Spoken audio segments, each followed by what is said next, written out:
Brad Williams, XL primed. Pi, and not the type we're going to eat. The pi function in degrees.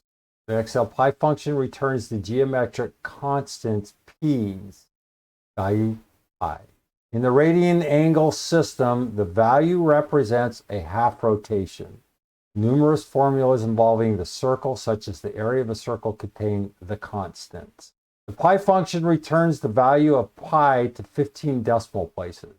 Value of pi, in other words, it goes 3.147. That's pi.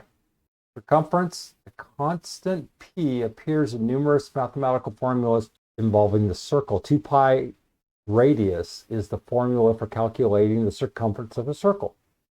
Given a radius of 3, the equivalent XL formula is equal to 2 times pi times 3 is equal to the circumference of a circle.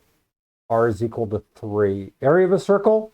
The following formula defines the area enclosed by a circle with radius r.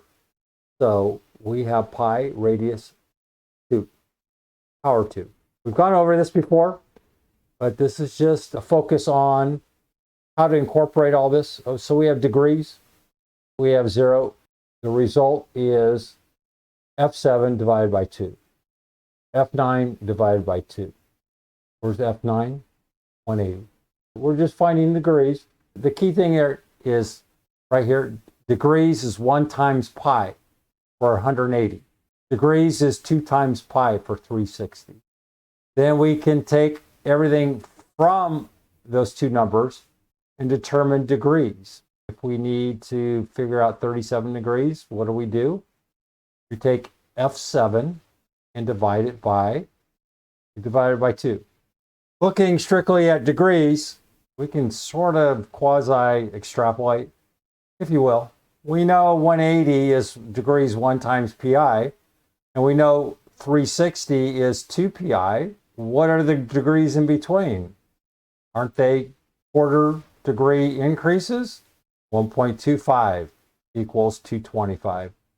1.5 degrees times pi is 270. 1.75 times pi is 315. How about 45? Well, it's 0.25 times pi. 90, 0.5, and so on and so forth. Okay? You can think about this, but that's just degrees. And then the result is in degree terms is this particular outcome.